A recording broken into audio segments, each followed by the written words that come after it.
పదవి కోసం పెన్షన్లు, రుణ మాఫీలు, ఉద్యోగ భృతి, ఉచిత సర్వీసుల ఆఫర్ ద్వారా మన నాయకులు మన దేశాన్ని మరో వెనిజులాగా మారుస్తున్నారా? ఇప్పుడు అలాగే అనిపిస్తుంది. చిన్న చిన్న సెలయేళ్ళు, నదులు, పచ్చటి ప్రకృతి, సముద్ర తీరాల్లో సమృద్ధిగా ఆయిల్. 1970లో వెనిజులా ప్రపంచపు 20వ ధనిక దేశాల్లో ఒకటి. ఓ నాయకుడు అధికారంలోకి రావడానికి కోసం ఎన్నికల సమయంలో ఖాళీగా ఇంట్లో కూర్చున్న వారికి, బీద కుటుంబాలకి నెల నెల ధన సహాయం ప్రకటించాడు. గొప్పగా గెలిచాడు. దేశ ఐశ్వర్యం అందరికీ పంచాడు. తర్వాత ఎన్నికల్లో కార్మికుల, ఉద్యోగస్తుల జీతాలు 5 రెట్లు పెంచాడు. సింగిల్ పేరెంట్స్ ఆడవారికి అనూహ్యంగా కానుకలిచ్చాడు. 2008లో మళ్లీ ఎన్నికలు వచ్చాయి. ధర పెరగని రొట్టె ముక్క అని ప్రకటించి తిరిగి అధికారం సంపాదించుకున్నాడు. ప్రభుత్వం ప్రకటించిన ధరలకే రొట్టెలు, మిగతా నిత్యావసర వస్తువులు ఇవ్వలేక చాలా కంపెనీలు మూతపడిపోయాయి. అయినా ప్రెసిడెంట్ వెనక్కి తగ్గలేదు. దేశంలో ఆయిల్ ద్వారా వస్తున్న డబ్బు బోలెడు ఉంది. టాయిలెట్ పేపర్ కూడా విదేశాల నుంచి దిగుమతి చేసుకున్నాడు. దేశంలో పని లేదు. హ్యాపీగా తినడం, ప్రభుత్వం ఇచ్చే భృతితో ఆనందించడం. ఉచితంగా వచ్చే డబ్బు, సబ్సిడీల కోసం ఎగబడిన జనం రాబోయే సునామీని ఊహించలేదు. 2005లో ఆయిల్ ధర పడిపోయింది.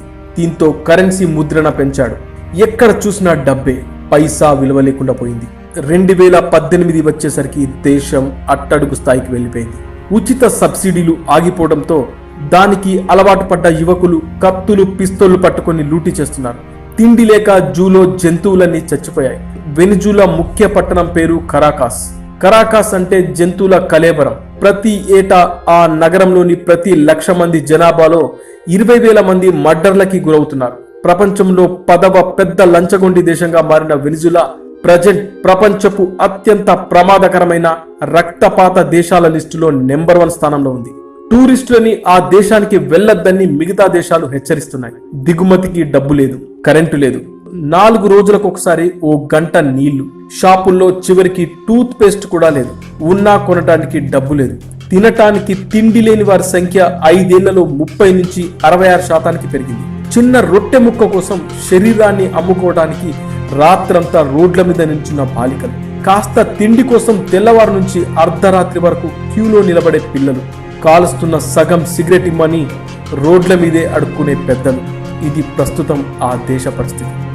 సమాజం కావాల్సిందే, కానీ ఉచితంగా ఇవ్వడం ద్వారా కాదు. ఇది నాయకులు తెలుసుకోవాలి. దానికన్నా ముందు ప్రజలు ఆ నాయకుల్ని రిజెక్ట్ చేయాలి.